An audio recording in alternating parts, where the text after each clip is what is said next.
Good morning. My name's Tom Busey. I'm chief of the NFA branch, National Firearms Act branch. A lot of the information that Larry gave you relative to chain of command organization, that applies to us too. What I thought I'd get into this morning is probably three major things that the branch does. Our first and main responsibility is to make accurate entries and to maintain accuracy of the NFRTR, the National Firearms Registry and Transfer Record.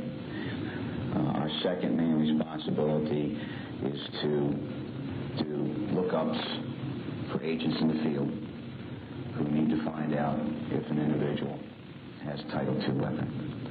Our third major responsibility, and not quite co-equal because the sensitivity and the criticalness of it is not there, but we also do record inventories for inspectors who are inspecting various firearms dealers. Let me say that when we testify in court, we testify that the database is 100% accurate. That's what we testify to, and we will always testify to that. As you probably well know, that may not be 100% true. If our database was absolutely error-free, we could simply run the name of the individual and his first name, and if it didn't come up, we could guarantee everyone that that individual doesn't have a Title II weapon registered to him. But since sometimes in the entry part of this game, people invert letters and vowels, that anything goes out erroneous, because we know you're basing your warrants on it, you're basing your entries on it, and you certainly don't want a Form 4 waved in your face when you go in there to show that the guy does have a legally registered Title II weapon. I've heard that's happened. Not sure. Equal to it, of course, is maintaining the accuracy of the database to begin with. If the information that's in the database is not accurate, it doesn't make any difference how good of a search we do. It'll come out wrong. So the information on the 728,000 weapons that are in the database has to be 100% accurate. Like I told you before, we testify in court, and of course our certifications testify to that too when we're not physically there to testify, that we are 100% accurate. But we have found instances in our records where names have been misspelled, they've been inverted, vowels, i.e., have been changed. And of course, computers programs only pull up what you put in. We've made monumental strides in correcting this. A major correction event took place in 1986. About a year ago, we instituted a quality review team in the division.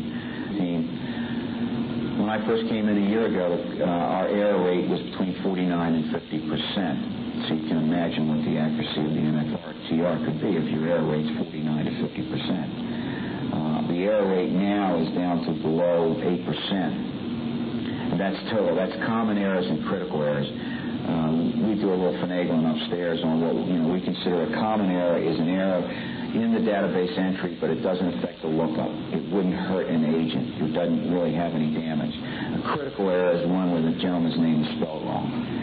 Those error rates are probably below 3%. The total error rate's about 8%. So we figured we hope the QRT team has made sure that since a year ago, all the entries that go in are absolutely 100% accurate. The only way we can go back, we have a project. We established a project, we established a task force. We haven't begun yet because we haven't converted to the new database.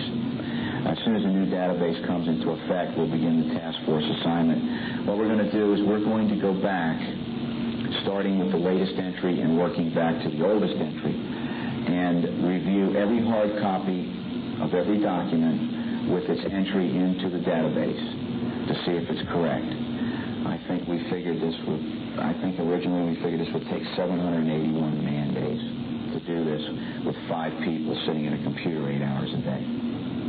But it's the only way that we can feel that we can ever get it completely accurate. It was fine to begin putting everything in accurate a year ago, or at least be guaranteed a year ago it was accurate. But what are you going to do with the entries that go back to the early 80s and the 70s and the 60s This is the only way we feel we can correct it.